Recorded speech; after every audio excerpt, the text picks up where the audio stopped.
देखिए 9 महीने की इस लड़ाई में अब तक रूस की सेना उतनी कामयाब होती नहीं दिखी जितना ताकतवर उसे कहा और समझा जाता था।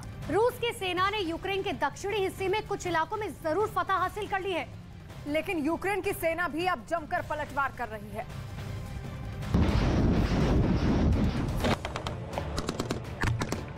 आइए अब आपको ये भी बता देते हैं कि आखिर ज़ेलेंस्की क्यों पुतिन के साथ सीज फायर करने के मूड में नहीं है।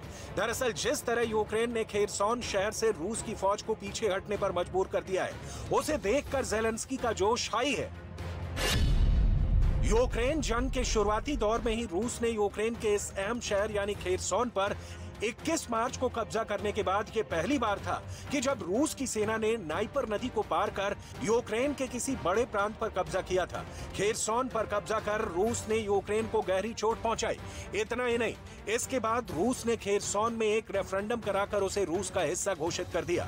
खेरसॉन को वापस हासिल करने के लिए रूस और यूक्रेन के बीच भीषण जंग हुई थी और आखिरकार नवंबर 2022 में यूक्रेन ने दावा किया कि उसने खेरसॉन प्रांत में अपने काउंटर अटैक में रूस की सेना को 30 किलोमीटर तक पीछे धकेल दिया है।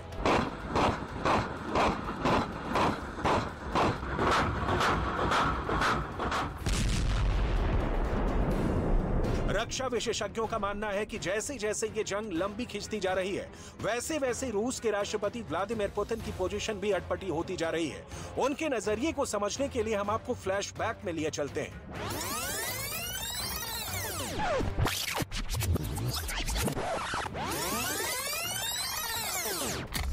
24 फरवरी 2022 यानी वो तारीख जब रूस के राष्ट्रपति व्लादिमीर पुतिन ने यूक्रेन पर हमला कर एक जंग का आगाज किया।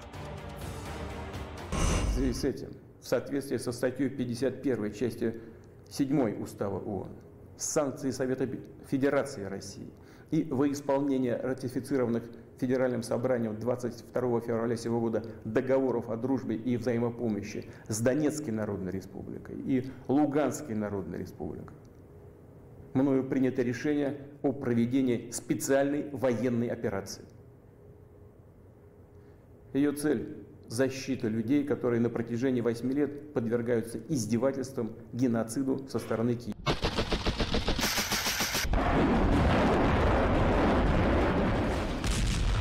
यूं तो साल 2013 से ही रूस और यूक्रेन के बीच शतरंज की बिसात पर एक दूसरे को शह और मात देने की बाजी चल रही थी और 2014 में क्राइमिया में जो हुआ उससे भी दुनिया अनजान नहीं है।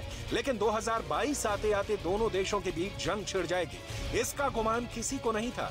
रूस ने 24 फरवरी 2022 को यूक्रेन पर हमला कर दिया और दुनिया को इस हमले की अपनी वाजिब वजह भी समझाने की कोशिश की। चलिए अब आपको रूस और यूक्रेन के बीच बिछी शतरंज की बिसात की हकीकत भी बता देते हैं। रूस ने यूक्रेन को अदना समझकर उस पर हमला किया था, लेकिन 9 महीने की लड़ाई में अब तक रूस की सेना उतनी कामयाब होती नहीं दिखी जितनी ताकतवर उसे कहा और समझा जाता था।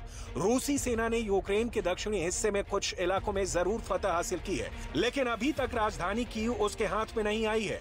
यहाँ तक कि खेरसॉन शहर से भी रूसी सेना को पीछे हटना पड़ा। इसके अलावा जंग के कई मोर्चों पर रूस को करारी शिकस्त मिली है और उम्मीद से ज्यादा नुकसान उठाना पड़ा है। आलम यह है कि यूक्रेन के राष्ट्रपति वोलोदिमीर ज़ेलेंस्की आज भी अपनी सेना का हौसला बढ़ाने के लिए उन्हें जीत की तरफ बढ़ने की अपील करते नजर आते हैं और अब तो खुलेआम रूस को एक आतंकवादी देश घोषित करने की मांग कर रहे हैं। Росія зробила ставку на геноцидну політику. І саме тому знищує нашу енергетичну інфраструктуру. Вбити електрику, воду і теплопостачання зимою. А це і є метою Росії. Це поставити життя мільйонів людей під пряму загрозу. Це рівнозначно застосуванню зброї масового знищення. Абсолютний злочин.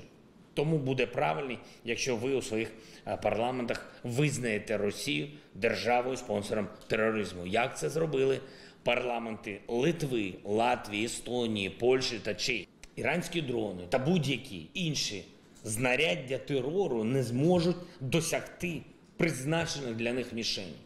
Росії доведеться робити.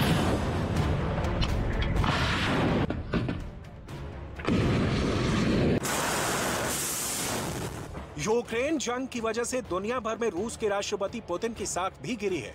रक्षा विशेषज्ञों के मुताबिक यूक्रेन जंग का एक पहलू ये भी है कि आज की वैश्विक व्यवस्था में यूक्रेन शतरंज का एक मोहरा भर है। लेकिन ये भी एक सच है कि यूक्रेन जंग की वजह से ही दूसरे विश्व युद्ध के बाद यूरोप के ज्यादातर देश यूक्रेन के साथ खड़े हैं। यही वजह है कि रूस की लाख कोशिशों के बावजूद वो यूक्रेनी फौज की सप्लाई लाइन को तोड़ नहीं पाया है। यूक्रेन की सेना को नाटो और यूरोपीय देशों और अमेरिका समेत हथियार और गोला बारूद सप्लाई कर रहे हैं। इतना ही नहीं, यूक्रेन जंग की वजह से रूस के आसपास के देश भी उससे दूर हो रहे हैं। स्वीडन और फिनलैंड इसकी मिसाल है। आज दोनों ही देश नाटो में शामिल होने का आवेदन भी कर चुके हैं। यानी रूस के दोस्तों की गिनती कम होती जा रही है। इसका सीधा मतलब ये निकलता है कि जिस नाटो के विस्तार को रूस के राष्ट्रपति व्लादिमीर पुतिन रोकना चाहते थे, आज की तारीख में वही नाटो रूस की सरहद के और करीब आ गया है।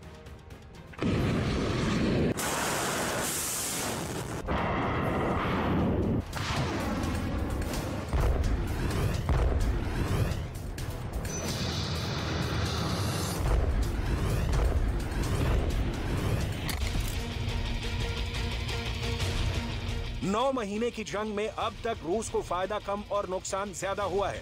रूस के राष्ट्रपति व्लादिमीर पुतिन ने यूक्रेन विजय का जो सपना देखा था, वो जंग के करीब 9 महीने गुजर जाने के बाद भी अधूरा है।